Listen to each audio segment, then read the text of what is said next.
Andy, my dude, have you heard of the magical website builder known as Squarespace? Ugh, not another Squarespace ad. I feel like every podcast is sponsored by them. Hey, don't knock it till you try it. Yes, okay, it is overhyped, but actually it lives up to the hype. Squarespace is like a website fairy godmother. With a click of a button, your site transforms into a beautiful masterpiece. A website fairy godmother? That sounds interesting. What makes it so magical? Well, for starters, those slick templates make anyone look like a professional web designer. Pick one, customize the colors and fonts to match your brand, and voila. Plus, the drag-and-drop fluid engine is so easy, your grandma could build a site on Squarespace. Well, she did knit me a lovely scarf last Christmas. Maybe website design is next. Exactly. And when you're ready to sell your Nana's handmade scarves online, Squarespace has built-in e-commerce. Add a store with one click. Get flexible payment options. Then watch those sales roll in. And when she wants to teach others her steezy scarf skills, Squarespace's new courses feature is just the ticket. Nana can set up her curriculum and enrollments and payments in a snap and become the next e-knitting influencer. Oh, wow, you really sold me with the grandma angle. Sign me up for that free trial. Just go to thenextreel.com/Squarespace and transform your site into a beautiful Squarespace masterpiece. Well, thanks, Pete. Even though it's overhyped, Squarespace actually sounds perfect for Nana's site's needs. Appreciate the warning on the ads, though. I'll brace myself next time I listen to a podcast. Anytime. Let me know if you need any help getting that site up and running.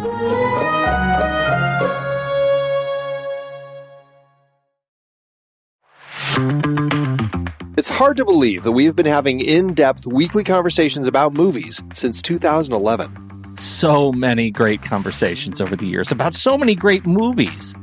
All that said, producing this show week after week requires a ton of work behind the scenes. Becoming a Next Reel member gives you access to all sorts of additional and exclusive content. Plus, you're helping us keep the lights on. Just head to thenextreel.com/membership, where you can learn more about becoming a member, which costs a measly $5 a month, practically the same as one fancy coffee drink. And you get so much more. Every month, we record a bonus episode exclusively for members. Those episodes cover movies from whatever series we're covering at the moment, or add to previous series. Some movies we've covered that only members get to hear us discuss include The Blues Brothers, The Russia House, Naked Lunch, Independence Day, The Hot Rock, and Relic, the better one. Plus, members get to vote on what we're going to discuss for those episodes. We also record additional pre- and post-show content in regular episodes that only members get to hear. Like conversations about similarly themed movies. And answering listener questions from our live member chat. Speaking of our live member chat, we record almost all of our episodes in Discord, where members can chat right along with us live. Members get access to other members-only channels in our Discord community as well. On top of all that, members get all episodes a full week earlier than everyone else in a private Next Reel feed just for them that includes all the shows in the Next Reel family. The Next Reel, the Film Board, movies we like, Sitting in the Dark, and more new projects on the way. To top it all off, members don't have to listen to ads. We've already eliminated those annoying, dynamically inserted ads that, let's face it, we all hated. We are listening to you. We love podcasting for a living, and those ads help to pay the bills. Now, we're counting on you, dear listener. We promise. We aren't going back to those terrible, dynamically inserted ads that don't relate to us at all. All we ask is that you consider supporting the Next Reel family of podcasts with a membership. Again, it's $5 per month or $55 per year. Just head to thenextreel.com/membership. thenextreel.com/membership. Get your access to early, ad-free episodes with bonus content, member bonus episodes, and access to member channels and live streams in Discord by signing up today.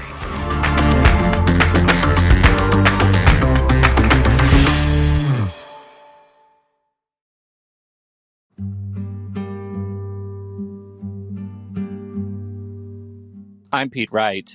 And I'm Andy Nelson.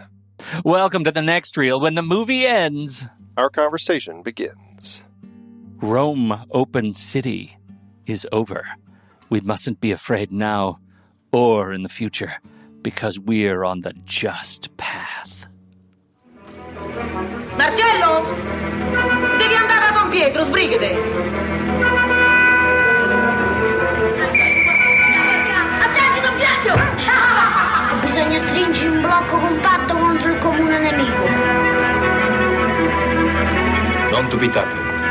non mi sfuggirà.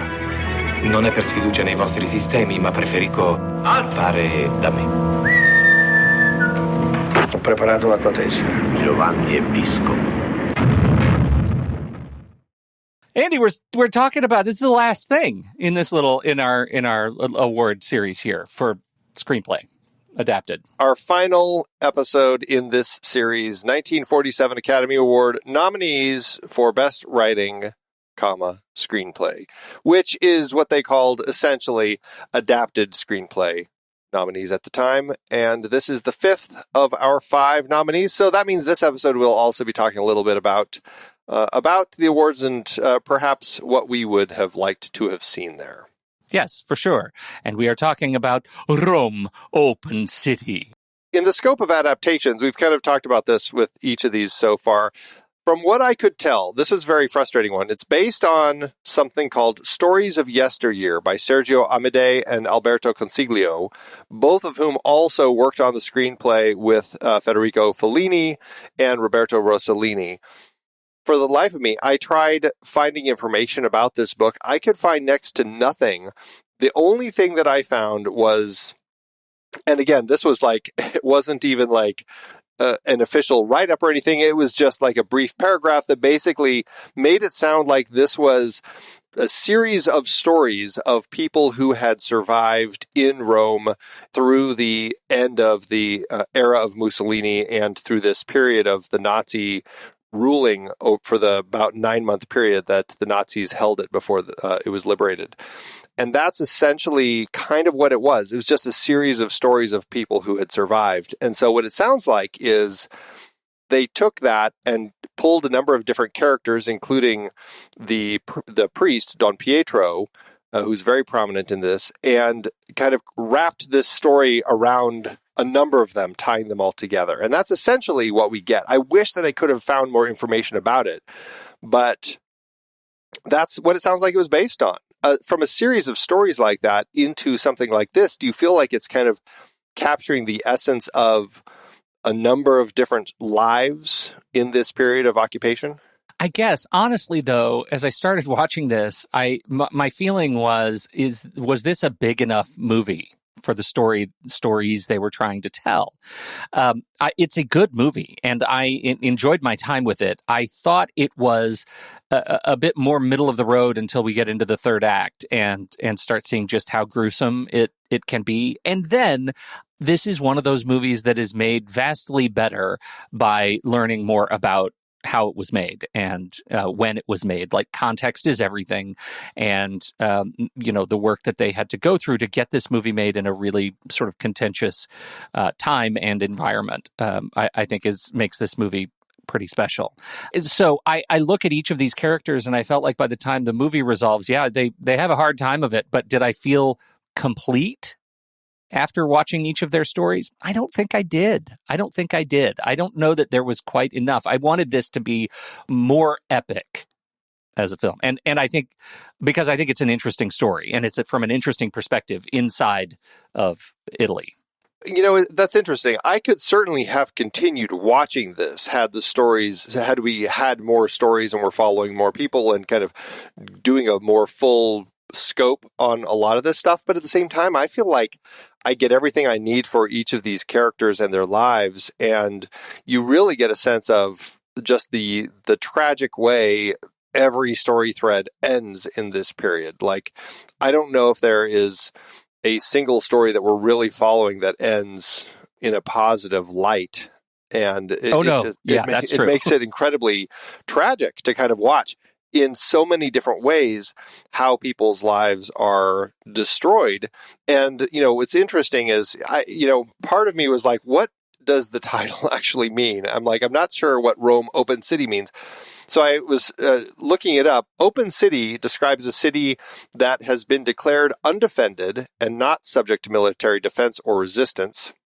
At this point in time, the Italian government had declared Rome an open city, saying it would not be defended against invading German forces. The idea is to protect the civilians to avoid any destruction, any loss of life, because they're saying our military is not going to stop you So just leave everybody alone, essentially.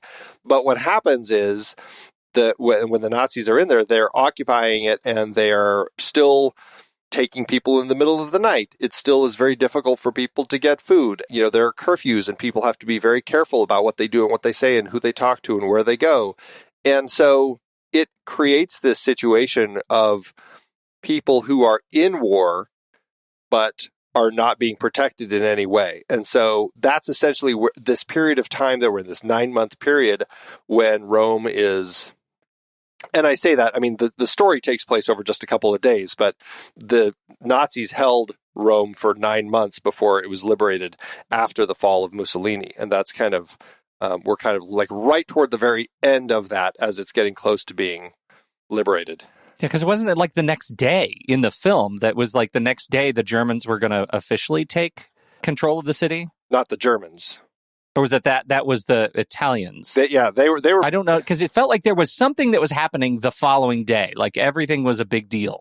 They were trying to wrap everything. My understanding, and this, I could be wrong, but they were trying to wrap everything up because the Germans were trying to wrap everything up because they knew that Rome was soon to be liberated, that they were going to be turning it back over to the Allies. Right. And so that put our ticking clock on this couple of days that we had. And also, and I don't know, as a clearly non-historian of this period, it was interesting to me because the setting of open city, did that imply that there was more of a sort of ecosystem of espionage in an open city than there would be in a contested city?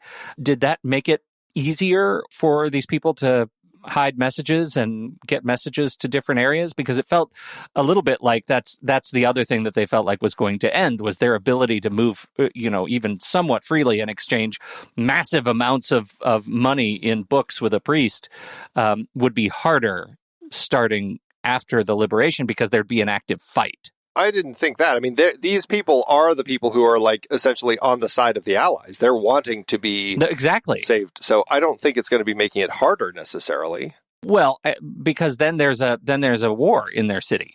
And it just felt like to me like, oh, okay, so we know that nobody's going to be actively fighting. Can we be sneakier? Can we be sneakier in an open city than in a contested city? I don't know. I'm honestly just speculating. Like, I don't know. I guess I'm not really sure. I don't know exactly. Yeah.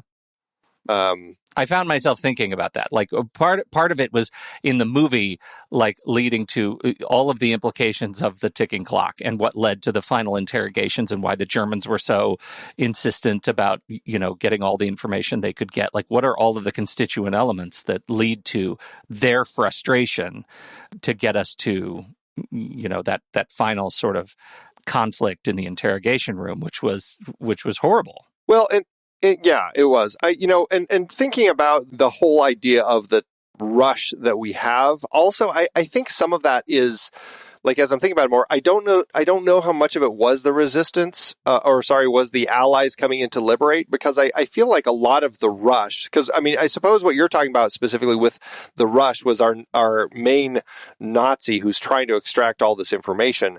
He's trying to get everything out of these people before the resistance knows that what they've done and that they've captured these people, and that they find out, and then everything is changed. All their plans are changed. So that's, I think, why he's very specifically trying to get this news as fast as he can so that he can act on it, figure out where this thing is going down so that he can get it before they change everything.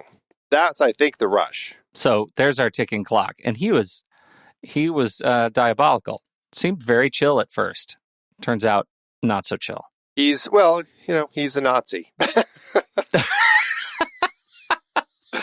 Noted. It was so interesting, though. What I found so interesting, just shifting conversation to the Nazis for a bit, I found that it was a really interesting look at even like the Nazis, the way that the ranks kind of shifted and moved in Nazi circles too, because you have this head of the Nazis who's very much trying to figure out who is part of the resistance. He's got his eyes on Giorgio and Marcello, and he's trying to kind of track them down.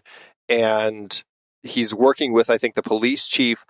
But then there's this woman spy that he is working with that is basically providing drugs to Marina, who is this Italian woman who works in this nightclub, and using her to get information about these guys. So that was one interesting element. But then you also had this other officer who I found to be such an interesting character, because there's this evening when he's drunk it's like the Nazi lounge that they all hang out in. He's drunk and he's saying some pretty, for the Nazis, some pretty terrible things about like how they're proving themselves stronger than us by holding out when they're tortured and not revealing anything. He's talking about how the French did that, and he's saying this is what will happen if these guys don't talk. They're proving themselves better than us. Yeah. And they call us the master race, like that whole thing.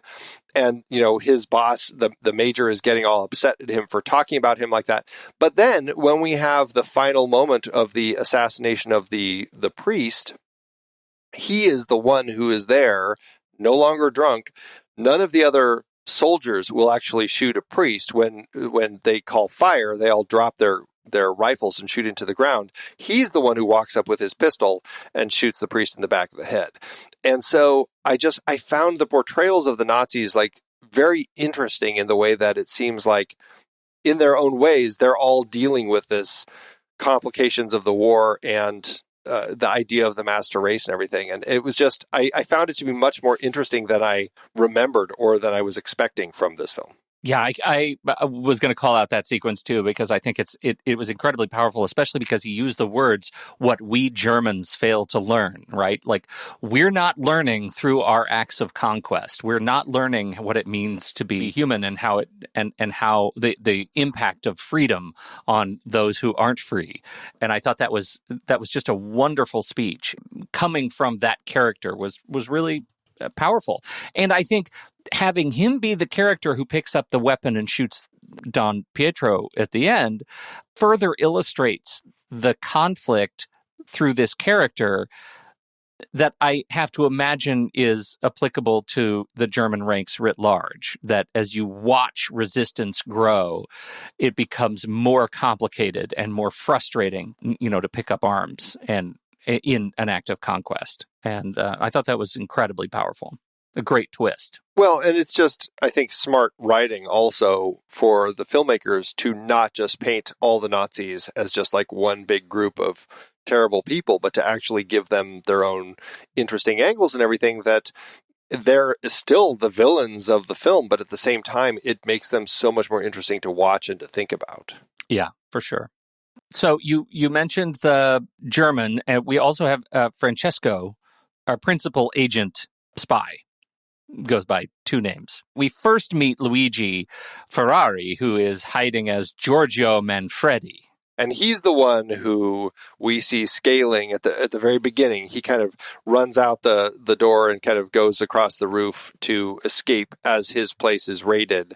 And he goes off to try finding a place to stay. And that is Francesco's place. Of course, Francesco isn't there. And that is why we meet Pina.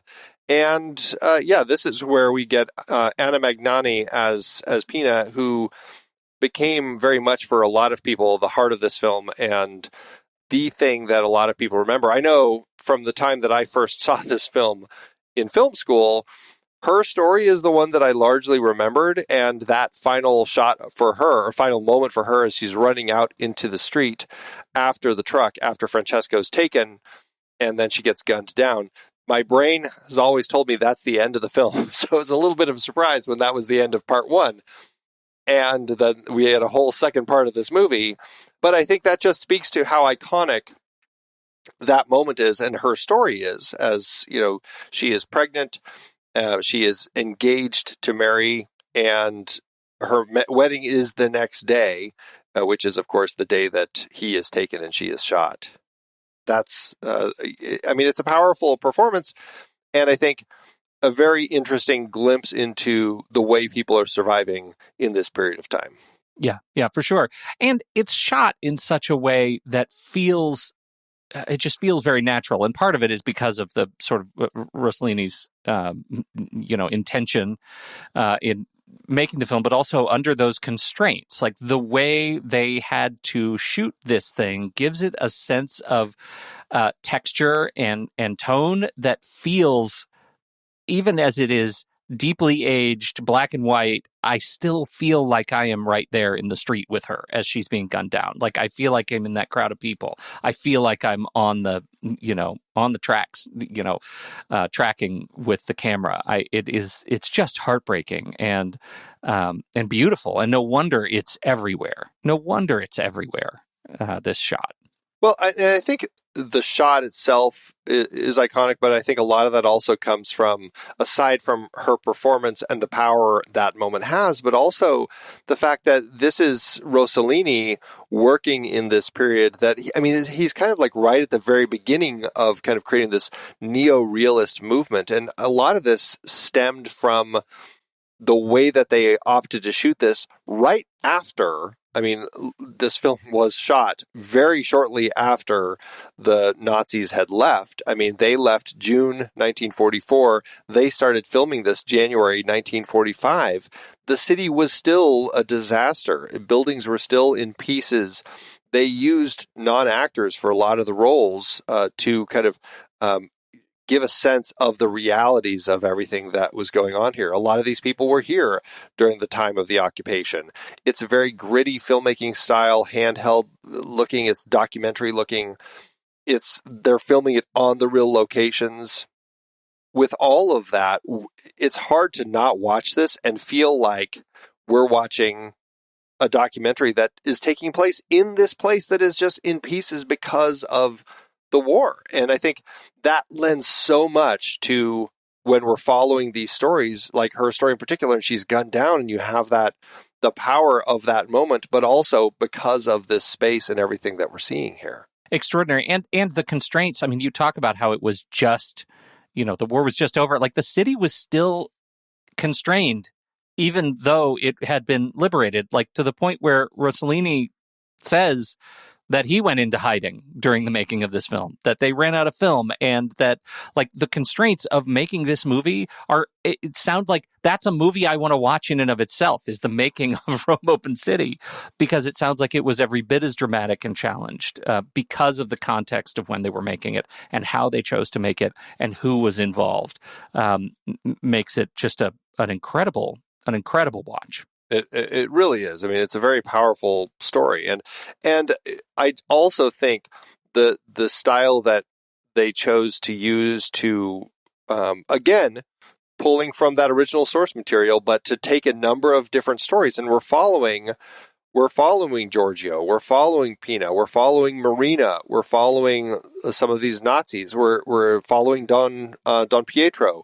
All of these different characters that we kind of are following as they're all trying to sort out, how to, on the resistance's side, how to take this information that we have, how do we, take what we have and use it to come out ahead and work on bringing the Nazis down. And then, of course, on the side of the Nazis, how do we kind of get this information, everything? There were a lot of pieces that were in place, and just the way that the stories were woven together, I found lent to that sense of kind of the documentary feel of capturing a picture of this world. Can we, you're the film school guy. Can you teach me a little bit about Italian neorealism? Because Bart, this movie is widely lauded as one of the pioneer films of Italian neorealism, the Italian neorealist movement.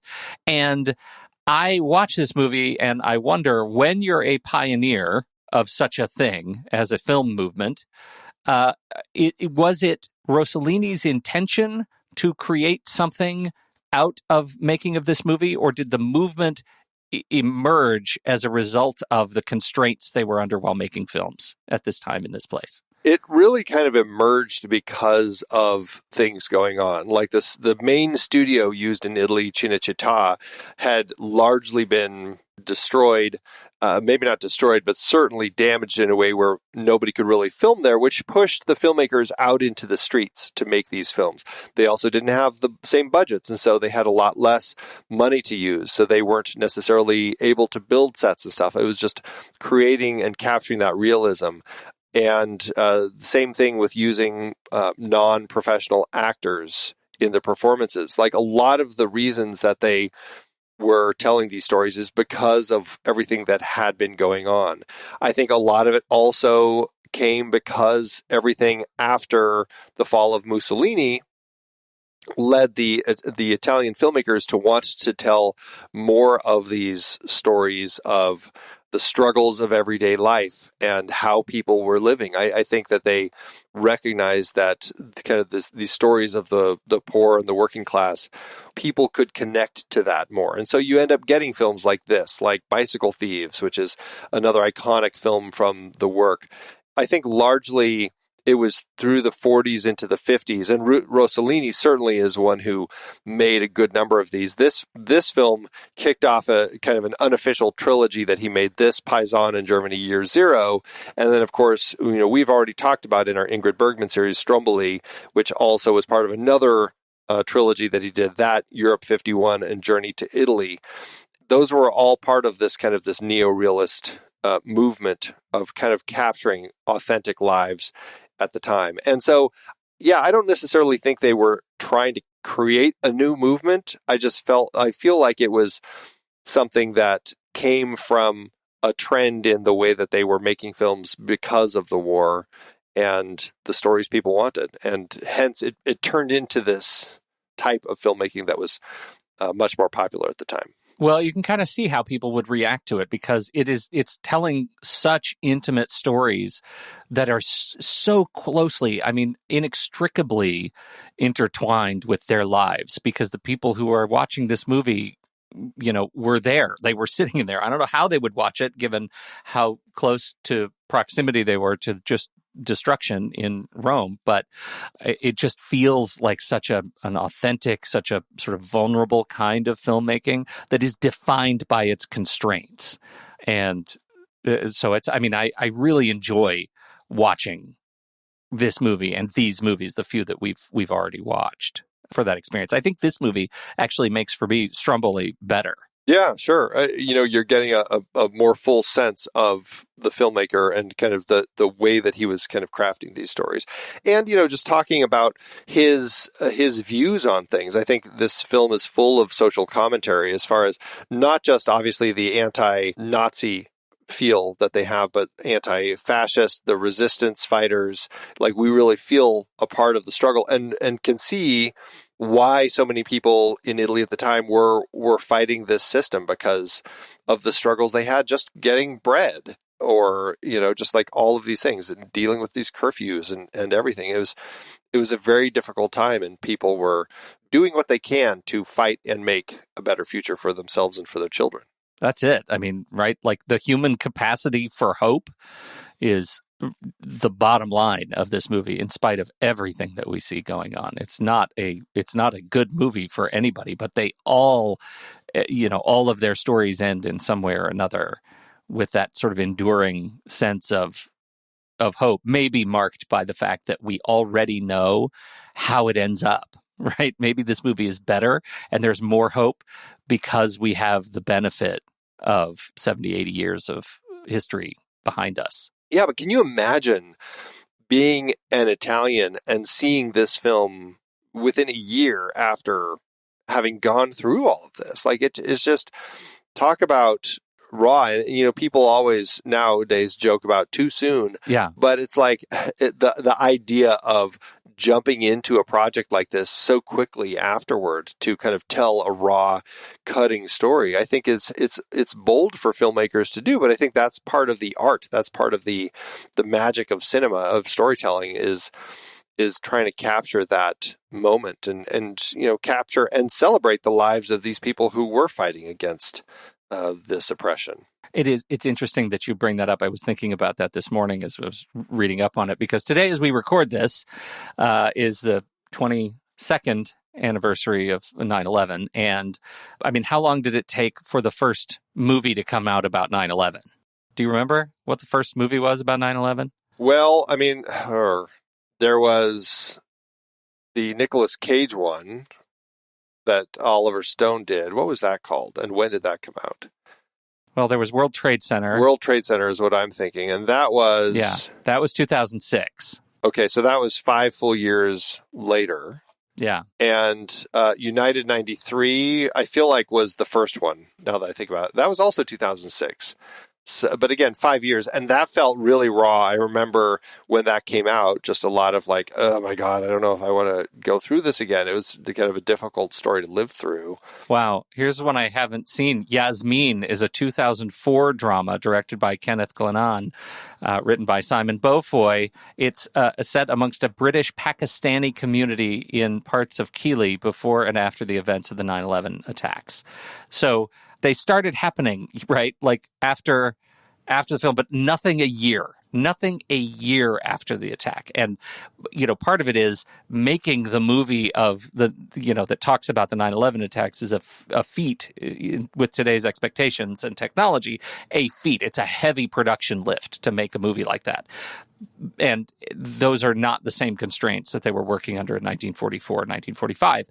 Yet the sense is there. And I remember when World Trade Center came out thinking Oliver Stone, I was one of those people wondering, is it too soon? Is it too soon? And I don't think there's a standard, but no, yeah. A year, less than a year, feels like I can relate to that. I can relate to that experience of sitting there wondering, what are you doing making a movie about this thing that we just lived through that is so recent? I think about it not in terms of a year ago, but days ago, months ago as an audience member. That's extraordinary. Yeah, very tricky. And it does make you wonder, like, was the Italian audience ready to go jump in and watch this? It kind of goes to that whole mindset of Sullivan's Travels. Like, does the audience want to laugh? Do they want to go and forget their troubles and watch something jovial and lighthearted?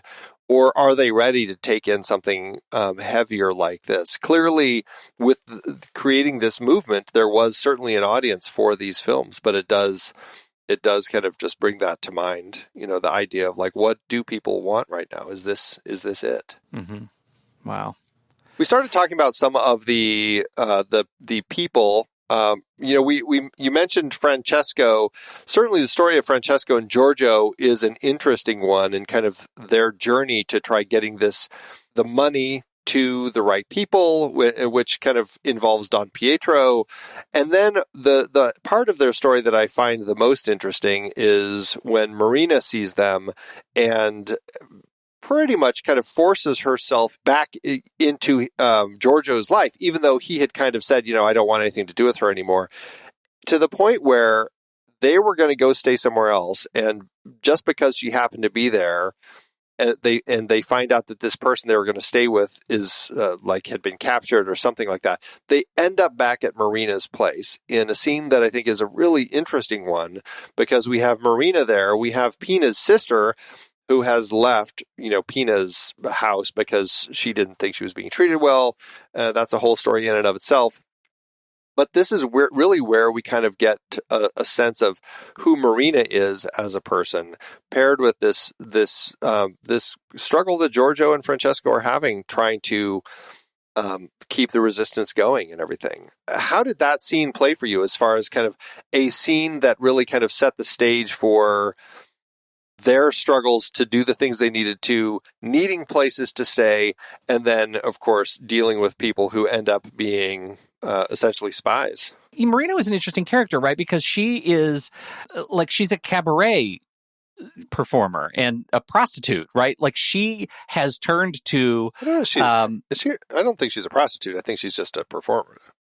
Oh, I walked away thinking she was a prostitute. And, that she was really struggling with the turn that she had made. Like, she is an icon of taking the turn by necessity. Like, had there been no occupation, had there been no war, she probably would not have turned to some of the other things she did to survive, right? Like, I can imagine she's in that space of like making the choices that she made to survive. And now she's in it, right? And there is very little question that she's going to come out of it. She does have that moment. It's her, right, at the very end, who when she walks in with the German soldier and freaks out because she sees what's going on in the room.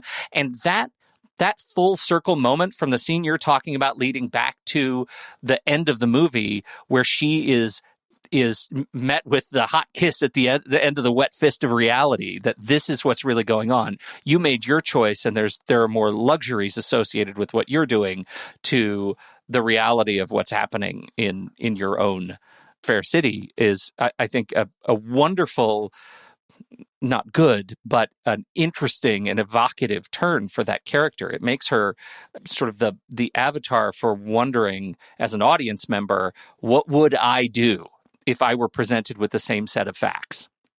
What would I do? How would I treat the people who I walk in and see that they're working in the spy trade, right? When I've made these other choices. I thought she was fantastic. It was such an interesting story. And, I guess she had, my sense of her is that she had been a prostitute. She has that conversation about, how do you think I got all of this stuff? It's all I get it from all these men in my life because I want to live well. And so she's got a beautiful place. And this was an interesting film where each person kind of had their own little speech that they kind of had a chance to kind of explain their worldview. And she's one of them, how she kind of came to all of this. But really, she's kind of, I don't know, my sense is she's hit this point in the film where she's dancing and she really has kind of fallen for Giorgio and thinks that there is something serious there, even though he doesn't. And that moment kind of breaks her when she realizes he doesn't see it the way she does, I think. And so that's, I think, one of the reasons she feels comfortable kind of turning him in. But at the same time, we have learned that she is this person who, as she says, I want the good things in life. And if it means I have to sleep with these men and to get money, then so be it. And in this particular case, she's been getting drugs from Ingrid, the German spy, kind of to the point where Ingrid has given her enough to become, she's dependent on it and needs it. And that becomes the weak point for Marina when she gives in and gives the information to Ingrid, selling these two out after she overhears them. And it's heartbreaking because that moment when she comes to the club and you just see her drugged out of her mind. And, she is given in. She's given all the information to Marina, or to Ingrid, who's very happy with her, gives her the fur coat, gives her a bunch of drugs. And she's just like, that's kind of the broken Marina that we're looking at that particular point. And she doesn't come out of that fog until that final moment when she sees Giorgio dead after being tortured to death right there. And the priest is there getting tortured.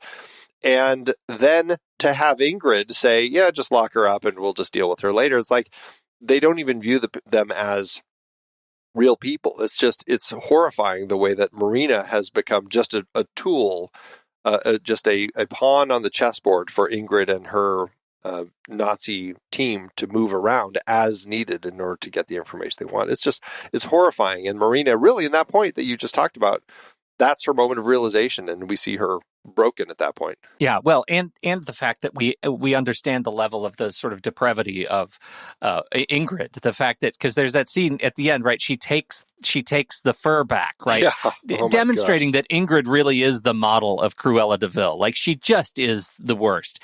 And she takes the fur and says, what does she say? Something like, "Don't worry, I'll use it on it's for next time." The next time, yeah. Which is just. It's just horrific knowing just what sort of a toy Marina is to the officers kind of manipulating them. And it's pretty rough. Yeah. For poor Marina. Very brutal.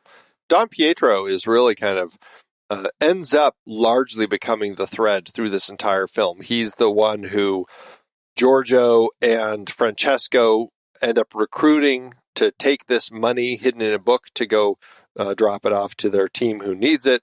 He's the one who is intended to marry Pina and Francesco the next day. And he is the one who later in the film is trying to help Giorgio and Francesco escape along with this Austrian deserter, and of course gets caught and ends up in the end witnessing Giorgio getting tortured to death and then gets tortured and killed himself. He kind of becomes our central figure. What do you think of him? in the film. Well, I love him. He starts out just sort of an adorable old priest, and he wears it well. This is Aldo Fabrizi we're talking about. Yeah. I would say he's not even roped. Like, he is an enthusiastic participant in the fight for good, right? Like, as soon as somebody asks him, there's not a whole lot of convincing they have to do to get Pietro to do something for them, which in this case is get a message to this guy on a rooftop, whistle a happy tune, get some books. He looks in the books are full of currency, and take the books back to, enjoying the fight.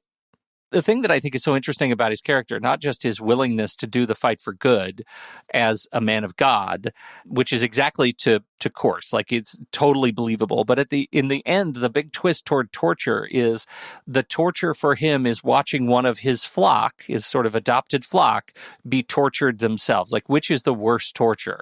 Him being tortured, I would say lightly tortured. Like, he wasn't tortured as bad as the other guy, but then ultimately just assassinated. He was just killed in a field. And using the assassination to further demonstrate the conflict that the German soldiers are under themselves. The fact that that one soldier has to take up arms because the firing squad refuses to shoot a priest, right?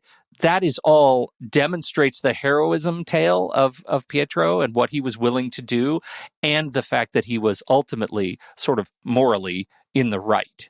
Yeah, his story is a fascinating one, and it ended on such a powerful note too, because he has that final moment where he is tied to that chair and assassinated. But the other element of that is you have all those young boys show up that we saw for the very first time we meet him. He's kind of doing soccer, coaching / playing with all the boys.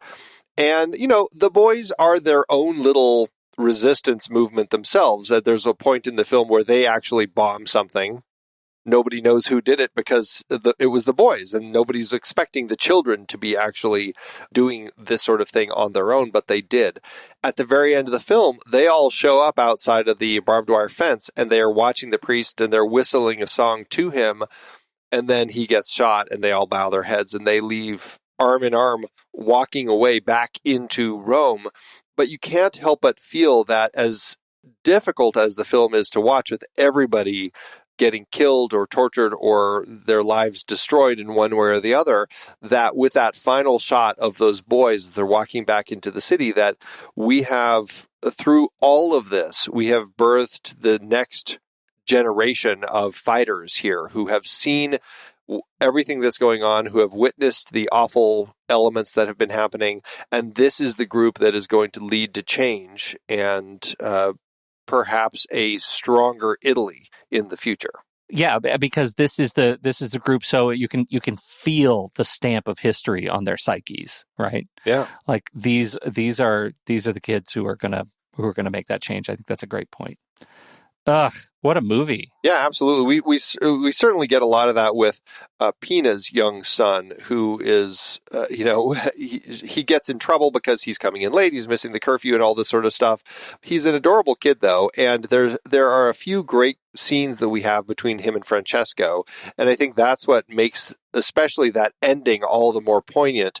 As earlier in the film, when Francesco is tucking him in, the young kid asks, "So tomorrow I can start calling you Papa?" And he's like, "Yeah, absolutely. I love having you as my kid." And he's like, "I love having you. I can't wait to call you Papa," and all that sort of stuff. It's this beautiful moment. And then at the end, as he's leaving, there you just have a shot of the kid as he's just kind of sleeping there. This is after Pina's been killed, and they had all broken free from the truck that had taken them. And he, I don't know, my sense was he must have come in at night when the kid was sleeping to kind of say goodbye before he and these other men all went to try fleeing the country. And of course, he's the only one who doesn't get caught because he was running behind, but everyone else was on the street. He was kind of tailing behind and sees what's happened, and he ends up, we don't know what happens to him. He's kind of on his own. But at the same time, this kid has lost his dad, and as far as we know, ostensibly his new papa as well. And that's the other tragedy of this story, is like, this is a kid whose parents essentially have been taken away from him because of everything going on here. Awful. That sense of abandonment, and I think that's like I mentioned this movie as like a movie about enduring sort of hope. Ultimately, in the thread of all these terrible stories, even that thread of abandonment that kid is lost, that becomes the stamp of what is to come of Italy during the sort of reconstruction period and the post-war sort of rebuilding. Is I feel like the message here is that through all this loss, there will be gain. Like we'll figure out how to rebuild together, those of us who are left. I might be over-reading into this movie, but I walk away from it not feeling a sense of despair. Well, it certainly is despair because of everything that had gone on with this. We watch the end of the film with these boys arm in arm, mourning the priest as they're leaving, returning to this. It's an open city, but it's also a very broken city and an empty city in many ways. It has yet to be liberated. We're not at that point yet. And so, absolutely, I think there is a lot of heartbreak and tragedy as the film comes to an end. But I just can't help but think that with ending on the kids, as sad and tragic as everything that they've just witnessed, that there is this glimmer of hope because, again, this is that next generation that has witnessed all of this and is going to kind of keep the fight going. Yeah, for sure. It's a powerful film, very powerful film. So where does it sit for you in the context of this particular award? How are you thinking about this film? That's a great question because this is really adapted from so many lives that they knew.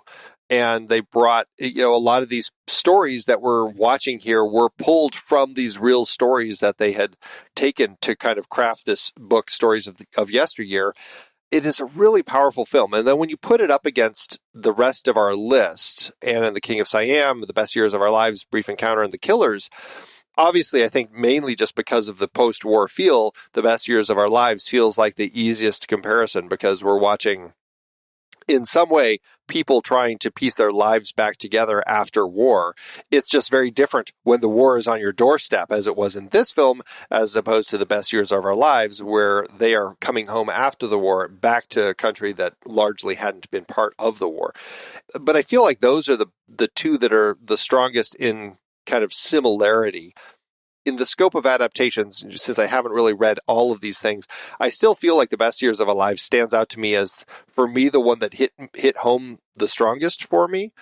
But I could also see why certainly somebody who was in Italy at the time watching this film would likely say that this film, Rome Open City, is the one that stands out as the strongest because it is just capturing such authenticity. Well, and I wonder on that point, like how much The Best Years of Our Lives doesn't capture that sort of authenticity. To me, it does. To me, it's just so different. And partially because, I have never lived in a war zone. I've never fought around the world in a world war. I've never lost a limb. Like those things I can't relate to. I'm just forced to kind of watch. I felt like the story for our guys in The Best Years of Our Lives, I was able to connect more with those stories. But I wonder if in the annals of history, which of between the two films, and I'm arguing that the other three, don't have the same sort of historical resonance that these two do, which one is more important in cinema history, right? Best Years of Our Lives versus Rome Open City. I think that's just a kind of a very difficult question to answer because I think they're both carrying such different elements. This one, in The Best Years of Our Lives, we're watching Frederick March and getting a sense of actors telling this story as opposed to this film where it does feel like we're watching real people. It is kind of this documentary feel. And so there's a different feel to it, and yes, William Wyler, as we talked about, was using smaller sets to kind of make it feel like not so Hollywood and very real. It's just, they're both bringing something so different. But at the same time, you're right. It is all about kind of like how people are surviving after all of this is over. And I think they both capture that very strongly. It's hard to argue which one I think is going to last. I think both of them certainly have the legs. And obviously at this point, they're both two films that people talk about quite a bit. I wonder if the fact that Rossellini's film, having been filmed in Rome right after all of this had happened, And especially, I mean, we talked about in our pre-show chat for our members, iconic shots in film. That shot of Pina running out into the street, I mean, that led that whole conversation because of the idea that, whether you had seen this film or not, you've likely seen that if you've seen any Oscar montages of famous films and stuff like that, because that shot is so iconic. And I wonder if there's this element to moments like that, kicking off a whole movement, things like that make that one stand out more in film circles as opposed to the best years of our lives. Yeah, that's what I wonder. In terms of like a popular vote versus an industry vote, it feels like Rome Open City is the one that went on to aspire more great filmmakers, and again, as you say, kicking off a movement. Rome Open City has industry cred, and Best Years of Our Lives is a good and important story. To me, I liked Best Years of Our Lives better. I personally had a more enjoyable time learning from that movie, and it surprised me more. But I do think that Rome Open City is, I don't necessarily want to say it's a better movie, but it certainly was forced to make a great movie under more significant constraints. And that makes it incredibly important to me. Yeah, very much so. It is a really tricky line, though, when you look at the rest of the race, and these 5 films, talking about the Oscars in general and like this category, Anna and the King of Siam, for me, is easily the one that I would take off the list. You've got the Best Years of Our Lives, definitely keep that. Brief Encounter, I'd argue to keep it. I thought it was very strong. I know you might take it off. The Killers, I thought was fantastic, a really interesting adaptation in the scope of adding so much to a story.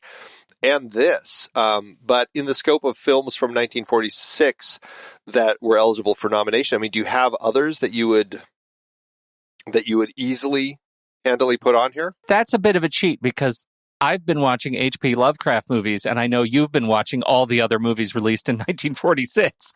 We're on different projects. You have to start. Do you think there are other movies that you would add to this list? Absolutely. It's a Wonderful Life should have been on this list. I mean, that's an easy one to say, put this on the list. It's such an incredible film. I love it to pieces.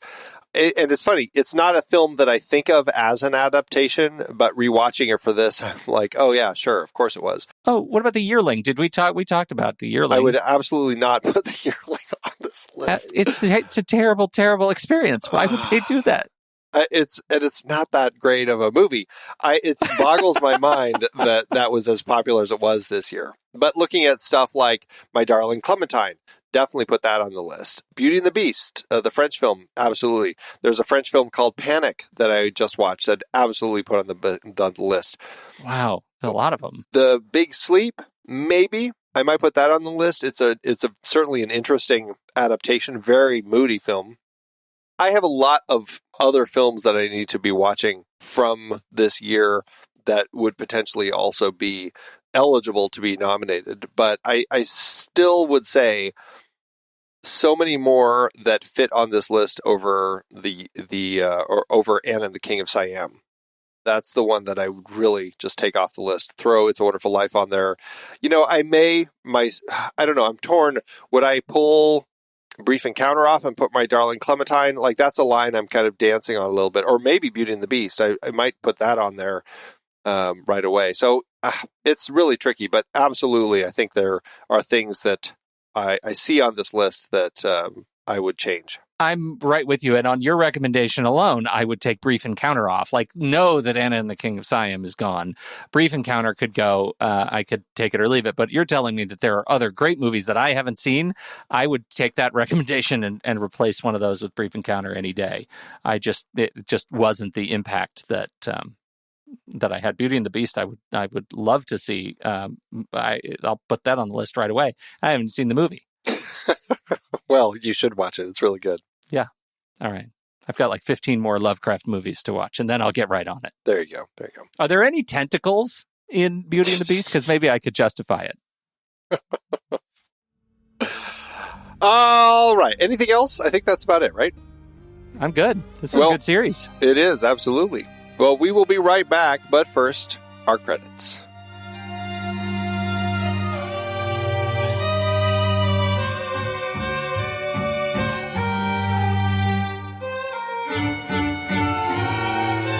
The Next Reel is a production of True Story FM. Engineering by Andy Nelson. Music by Teo, Oriol Novella, and Eli Catlin.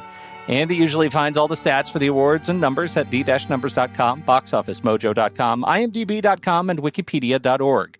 Find the show at truestory.fm. And if your podcast app allows ratings and reviews, please consider doing that for our show.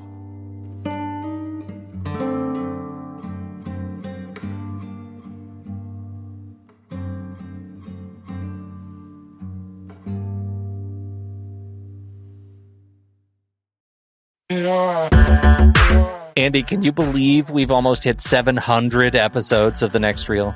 I know, it's crazy. And with all the other episodes in our family of podcasts, we are well over 1,200 episodes of movie conversation. It's really pretty amazing that we've gotten to have these in-depth movie chats every week for over a decade now. And we couldn't have done it without our loyal community of film fans. Their support over the years has meant so much. For sure. That reminds me, we should give the merch store a shout out. Buying shirts from thenextreel.com/merch is a great way listeners can continue to support the show. Plus, they get to sport our great designs.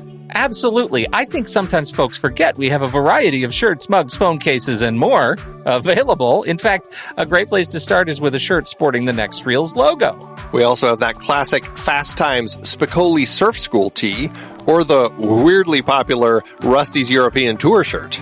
The one from National Lampoon's European Vacation. Why is that so popular? Search me, but we have sold a ridiculous number of those. I guess there are a lot of Rustys taking trips to Europe? We're always adding new designs based on movies we've covered, like our brand new design for a streetcar named Desire, featuring a streetcar named Desire. So if you want to rep your love of TNR and films, head to thenextreel.com/merch. Every purchase helps us continue to have these weekly in-depth conversations. So visit thenextreel.com/merch today. And as always, thanks for listening and being a part of the Next Reel community. We've got lots more great movie chats coming your way. All right. How do you do a sequel of Rome Open City? Was this a big fodder for sequels and remakes? Well, as I mentioned earlier, there was this unofficial trilogy of films that Rossellini made. This, Paisan, and Germany Year Zero, that is what people call his neorealist trilogy. So very much part of this neorealism movement that was going on, and certainly popular films of his that I think people talk about quite a bit. And, Paisan it sounds like, I haven't yet to watch it, it sounds very much like, also kind of like the book, like Stories of Yesteryear, because it is a story that is made up of 6 stories, and each of them are small stories about the liberation of Italy and kind of the end of World War II. Germany Year Zero, that one is the end of this trilogy, and that one is, I think, specifically focused on Germany right at the end of the Allies coming into. It's all kind of right around the same period, but this one focuses on Germany. So yeah, films that I definitely want to check out. But yeah, I think they're a trilogy in mood and tone, and I think that's why people tie them together. Mm-hmm, mm-hmm. So we've talked about the Adapted Screenplay Award, but how did it do in the rest of the award season? Well, it's funny. It won 6 awards and it had one other nomination. That one nomination was its nomination for Best Writing Screenplay, which it did lose to The Best Years of Our Lives at the Oscar. The other 6 it won. At the Italian National Syndicate of Film Journalists, it won Best Film, and Anna Magnani won Best Supporting Actress. At the New York Film Critics Circle, it won Best Foreign Language Film. At the National Board of Review, Magnani won Best Actress there, not even Supporting Actress, and it was one of their top 10 films of the year. The big one, though, is at the Cannes Film Festival, it won the grand prize of the festival for feature film. And now, for a segment I like to call Andy Ain't Got No Mannix. How'd it do at the box office?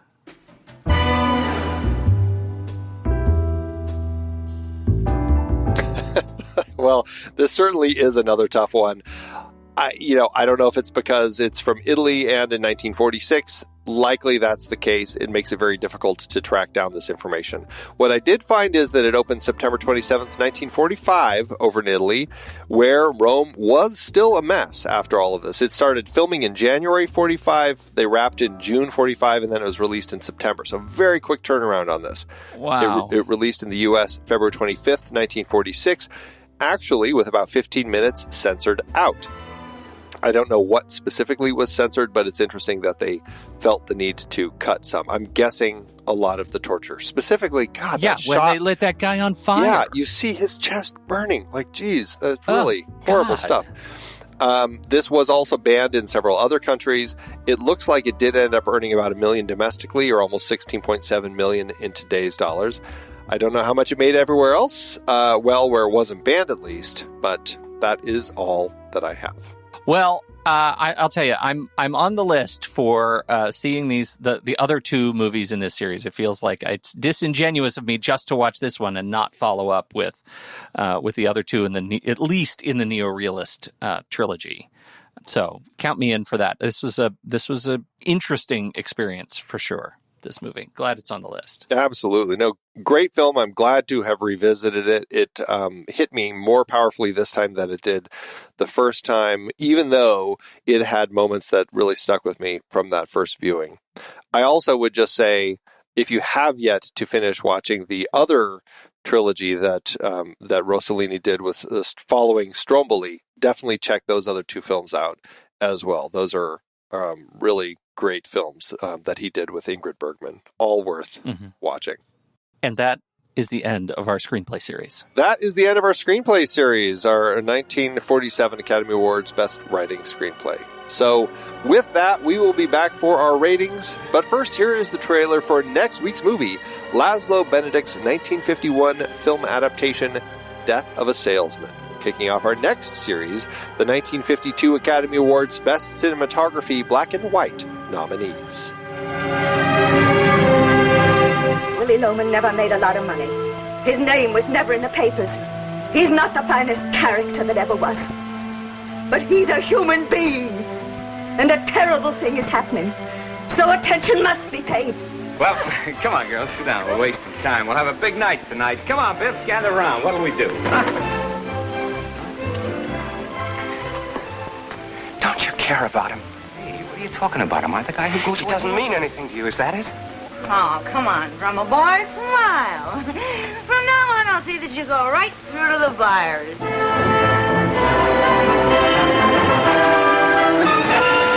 She's nothing to me, Biff. I was lonely. You liar! You fake! You phony little fake!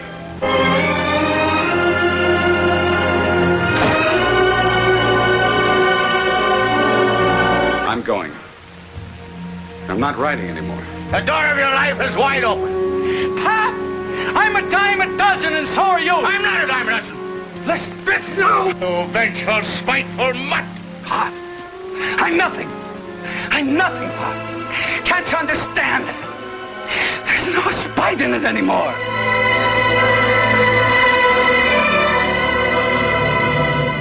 What are you doing? Why is he crying?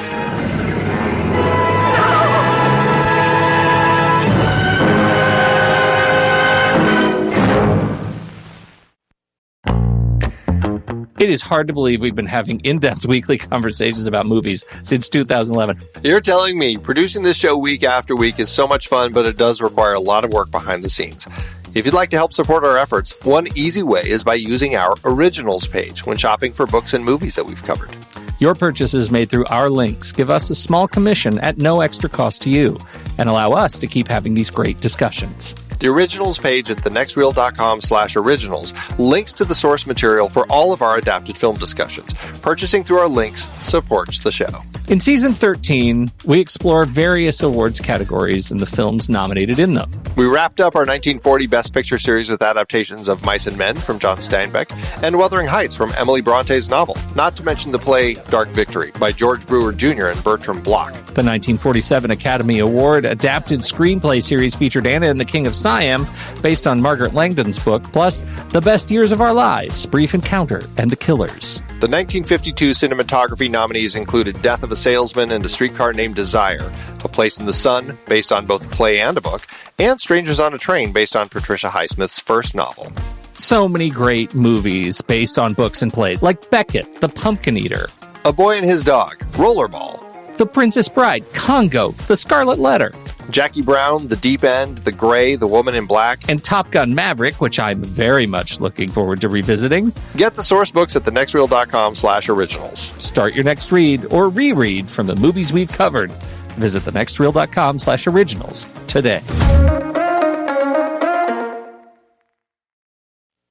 I've never seen any adaptation of Death of a Salesman. The closest I've ever been is watching the Iranian film The Salesman, in which he is playing the character, but I've never seen it. Oh my God, Andy.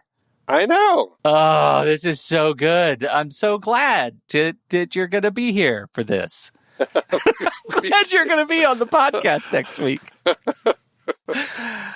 All right, Andy Letterboxd, what are you going to do? How many stars do you rob from the non-infinite basket of stars, the lifetime basket of stars, for this movie that you're taking away from some future film? This is a difficult one to rate for me because I can't help but feel like when I'm watching this, I can tell how important it is to the annals of cinema history. And I really love the film. I found a lot of power in it. I have a hard time quite calling it a 5-star film, but I feel like it's more than 4. So I'm going to land on 4.5. And I think that's where I'm going to sit with this one for now. It could go up on future watches, but I think for now, 4.5 with a heart feels pretty good to me. I'm exactly with you. And because I am no half stars right, I am 4 stars and a heart. And it makes me feel a little bad, but not bad enough. It's a great film, and it's far better than 3 stars.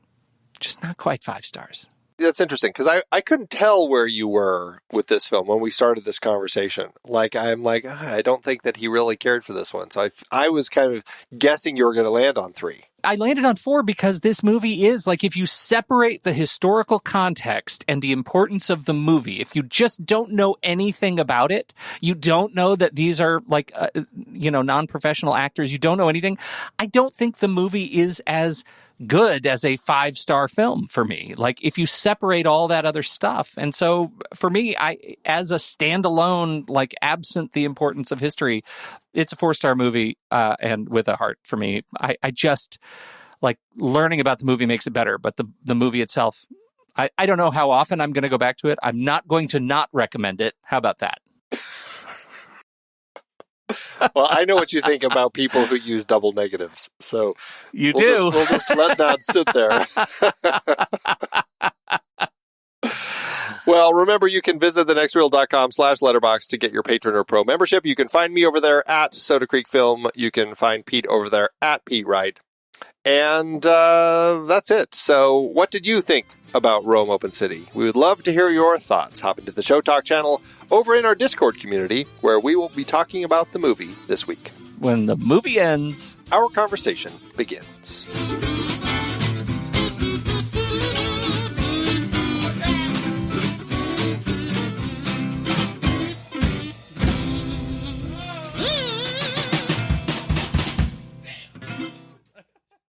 Letterboxd giveth, Andrew. As Letterboxd always doeth. Okay, what did you decide to do here? I decided to go low, right to the bottom of the barrel. Okay, but yours is, I've also seen yours, and it's funny. And mine is a little bit long. So can I read it? I'm stealing it from, yes. I'm stealing it from, as a suggestion from Brian in the member chat room, which you should all join too and hang out with Brian. This one is from the River Jordan. It's Rome Open City. 5 stars. Hot damn, this movie made me hate some Nazis. But Jordan, you say, they're Nazis. That's not hard to do. Okay, let me explain here. The way that Rossellini makes you hate Nazis in Rome Open City is to the point of causing a physical reaction.